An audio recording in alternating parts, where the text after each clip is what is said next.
নরম তুলতুলে খুবই সুস্বাদু এই পিঠাগুলি মুখে দিতেই কিন্তু মিলে যাবে। একবার এভাবে পিঠাগুলি তৈরি করে খেলে আশা করি বারবারই বানিয়ে খাবেন। এছাড়া পিঠাগুলি ঠিক এরকম ভাবেই তৈরি করতে চাইলে পুরো রেসিপিটি ভালো করে দেখতে হবে।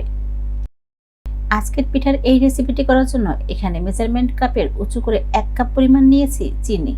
1 কাপ পরিমাণ চিনিতে আমরা পিঠার জন্য যে ব্যাটারটা তৈরি করব সেটা কিন্তু কড়া মিষ্টি হবে না। যারা মিষ্টির পরিমাণটা একটু বেশি খেতে পছন্দ করেন তারা আরো 2 থেকে 3 টেবিল চামচ চিনি বাড়িয়ে দিবেন। এবার এই চিনির সাথে দিয়ে দিলাম মেজারমেন্ট কাপের 1.5 কাপ পরিমাণ পানি। চুলার তাপটা মিডিয়ামের থেকে কিছুটা বেশিতে রেখে এখন এই চিনি আর পানিটা একসাথে নেড়ে চেড়ে জাল করতে থাকবো। আর ঠিক ততক্ষণই জাল করব যতক্ষণ না এই চিনিটা পুরোপুরিভাবে গলে যাচ্ছে। তাই এভাবে একটু পর পর নেড়ে চেড়ে এটা জাল করতে থাকবো। এই তো এখনো কিন্তু চিনিটা ভালো করে গলেনি, তাই আরো কিছুক্ষণ সময় নিয়ে জাল করতে হবে। চিনিটা যখন খুব ভালো করে গলে যাবে তখন কিন্তু পানির এই ঘোলাটে ভাবটা থাকবে না, তাই বলে পানিটা ফুটিয়ে অনেক বেশি কমিয়ে ফেলা যাবে না। এভাবে একটু নেড়ে চেড়েই কিন্তু চিনিটা গলিয়ে নিতে হবে। এই পর্যায়ে চিনিগুলি কিন্তু পুরোপুরি গলে গেছে আর পানিটাও কিন্তু বেশ পরিষ্কার লাগছে। পিঠার যে ব্যাটার সেটা তৈরি করতে আমাদের এরকমই একটা সুগার সিরাপ রেডি করে নিতে হবে।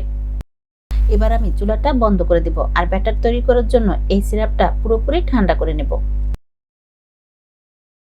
এরপর পিঠার যে ব্যাটার সেটা তৈরি করে নিব। তার জন্য এখানে আতপ চাউলের গুঁড়া নিয়েছি 2 কাপ পরিমাণ। যে পরিমাণ চাউলের গুঁড়া নিয়েছি ঠিক একই পরিমাণ নিতে হবে ময়দা। তাই যে কোনো বাটি মেপে নেন না কেন দুইটার পরিমাণ কিন্তু একই সমান রাখতে হবে। এখানে মিডিয়াম সাইজের 2টি এলাচ পাউডার তৈরি করে নিয়েছি। এটা কিন্তু অবশ্যই দেওয়ার চেষ্টা করবেন, তাহলে পিঠাগুলি থেকে খুবই সুন্দর ফ্রেশ একটা ফ্লেভার পাওয়া যাবে। এবং সবশেষে দিয়েছি হাফ চামচ থেকে সামান্য কিছুটা কম লবণ। মিষ্টি খাবারে অল্প করে লবণ দেওয়ার কারণে কিন্তু খাবারের স্বাদটা কয়েক গুণ বেড়ে যায়। এই পিঠাগুলি বানাতে খুব বেশি উপকরণেরও কিন্তু দরকার হয় না, মাত্র 3 থেকে 4টি উপকরণ দিয়ে খুব সহজেই এই পিঠাগুলি বানিয়ে নেওয়া যায়। তবে খেতে কিন্তু অনেক বেশি মজা হয়। আশা করি রেসিপিটি একবার ট্রাই করলেই সেটা বুঝতে পারবেন। এরপর শুকনো এই উপকরণগুলি কিন্তু আমি খুব ভালো করে মিশিয়ে নিয়েছি। এখন ব্যাটার তৈরি করার জন্য চিনি দিয়ে যে পানিটা জাল করে রেখেছি সেখান থেকে প্রথমেই অর্ধেকটা দিয়ে দিচ্ছি। আর চিনির এই পানিটা কিন্তু এখন সম্পূর্ণভাবেই ঠান্ডা আছে। তবে কেউ যদি শুকনো চাউলের গুঁড়ো দিয়ে এই পিঠাটা তৈরি করেন সেক্ষেত্রে এই পানিটা কিন্তু কুসুম গরম অবস্থাতেই দিতে হবে। আমি যেহেতু ভেজা চাউলের গুঁড়ো দিয়ে করছি তাই এটা সম্পূর্ণই ঠান্ডা করে নিয়েছি। এভাবেই অল্প অল্প করে চিনির এই পানিটা দিয়ে বেশ কিছুক্ষণ সময় নিয়ে এই ব্যাটারটা খুব ভালো করে ফেটে নেব। তবে ফেটে নেওয়ার এই কাজটি চাইলে কিন্তু আপনি হাত দিয়েও করতে পারেন। যেভাবেই করেন না কেন কাজটি কিন্তু একটু সময় নিয়ে করতে হবে। আর এভাবেই অল্প অল্প করে এই পানিটা দিতে হবে আর বুঝে শুনে মিশাতে হবে। খেয়াল রাখতে হবে মিশ্রণটা যেন কোনোভাবেই অতিরিক্ত পাতলা না হয়। এভাবে কিছুক্ষণ সময় নিয়ে মেশাতে থাকলেই দেখা যাবে এই ব্যাটারটা অনেকটাই আঠালো হয়ে এসেছে। মালপোয়া পিঠার জন্য কিন্তু আমাদের এরকমই একটা আঠালো ব্যাটার তৈরি করতে হবে। প্রায় 5 থেকে 6 মিনিট সময় নিয়ে এই ব্যাটারটা খুব ভালো করে ফেটিয়ে মিশিয়ে নেওয়ার পর এখন কিন্তু এটা প্রায় রেডি। তবে কিছুটা ঘন মনে হচ্ছে, তাই বাকি যে সুগার সিরাপটুকু ছিল সবটুকুই দিয়ে দিব। এখন কিন্তু আর বেশিক্ষণ সময় নিয়ে ফেটার দরকার হবে না, জাস্ট এই পানিটা ভালো করে মিশিয়ে নিলেই হয়ে যাবে। আর আমি সবকিছু যে পরিমাণে নিয়েছি তাতে কিন্তু সম্পূর্ণ সুগার সিরাপটুকুই লেগেছে। আপনারা যদি ব্যাটার এর থেকে কমিয়ে অথবা বাড়িয়ে তৈরি করেন সে পরিমাণে কিন্তু সুগার সিরাপটা রেডি করে নেবেন। এরপর আমি এই ব্যাটারের ঘনত্বটা দেখিয়ে দেব। এই তো যখনই এই ব্যাটারটা এভাবে উঁচু করে ঢালবেন সাথে সাথেই কিন্তু এটা অন্য ব্যাটারের সাথে মিলে যাবে। এছাড়া আমরা যে তেলের পিঠা বা পোয়া পিঠা তৈরি করি তার থেকেও কিন্তু সামান্য কিছুটা পাতলা হবে। যেহেতু আজকের এই পিঠাগুলি আমি 3টা কালার তৈরি করব তাই এই ব্যাটারটা আমি 3টা ভাগ করে নিয়েছি। প্রথমে এখানে দিচ্ছি 3 থেকে 4 ফোঁটা ইয়েলো ফুড কালার। এরপর এই কালারটা খুব ভালো করে মিশিয়ে একটা সাইডে সরিয়ে রাখবো। এখন অন্য আরেকটাই দিব 2 ফোঁটার মতো গ্রিন ফুড কালার।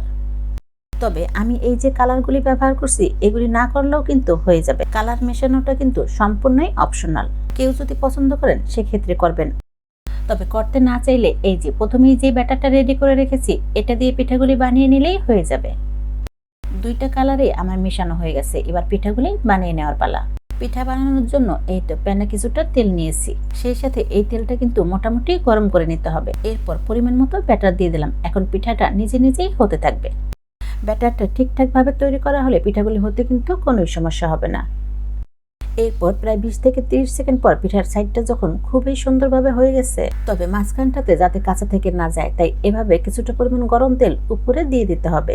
আর এভাবে বেশ কয়েকবার করলেই দেখা যাবে মাঝের যে অংশ সেটা ফুলে উঠেছে। এতে করে পিঠাটা কাঁচা থাকার কিন্তু আর কোনো চান্স থাকবে না। এছাড়া দেখতেও কিন্তু খুবই সুন্দর লাগে।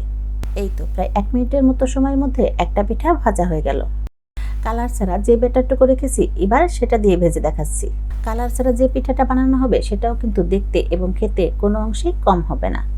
এরপর আমি আমার পরিমাণ মতো ব্যাটার দিয়ে দিলাম, তবে আপনি চাইলে কিন্তু পিঠাটা এর থেকেও বড় করে বানাতে পারেন। আগের পিঠাটার মতো ঠিক এই পিঠাটার মাঝখানটাতেও একইভাবে গরম তেল ছড়িয়ে দিয়ে এরপর ভেজে নিতে হবে। ভাজা হয়ে গেলে সাইডে অল্প কিছুক্ষণ সময় কাট করে রেখে তেলটা খুব ভালো করে ঝরিয়ে এরপর তুলে নিতে হবে। এবার সবুজ যে ব্যাটারটা তৈরি করে রেখেছি সেটা দিয়ে পিঠা তৈরি করে নেব। আগের দুইটা পিঠার মতো ঠিক একইভাবে এই পিঠাটাও ভেজে নেব। আর পিঠাগুলি ভাজার সময় চুলার যে তাপ সেটার দিকে কিন্তু অবশ্যই খেয়াল রাখতে হবে। তাপটা যদি পরিমাণের থেকে কম থাকে সেক্ষেত্রে পিঠাগুলি এরকম ফুলকো হবে না, কিছুটা শক্ত হয়ে যাবে। তাই বলে অনেক বেশি বাড়িয়ে রেখেও কিন্তু এই পিঠাগুলি ভাজা যাবে না। তেলে ব্যাটার দেওয়ার আগে তেলটা মোটামুটি গরম করে নিতে হবে। এরপর পরিমাণ মতো ব্যাটার দেওয়া হলে পিঠাগুলি ভাজার একেবারে শুরু থেকে শেষ পর্যন্ত চুলার তাপ রাখতে হবে মিডিয়ামের থেকেও কিছুটা কমে। আর এভাবে পিঠাগুলি ভেজে নিলে প্রত্যেকটি পিঠার ভিতরে জালিদার ফুলকো আর নরম তুলতুলে হবে। ফুলকো আর নরম এই পিঠাগুলি খেতে কিন্তু অসম্ভব মজার হয়। আশা করি এই শীতে একবার হলো ট্রাই করে দেখবেন। আর যদি একবার খান আশা করি এর স্বাদ কখনোই ভুলতে পারবেন না। আপনি এভাবে বারবারই বানিয়ে খাবেন। তার সাথে সাথে আজকের এই রেসিপিটি এখানেই শেষ করব। সবাই অনেক বেশি ভালো থাকেন, সুস্থ থাকেন।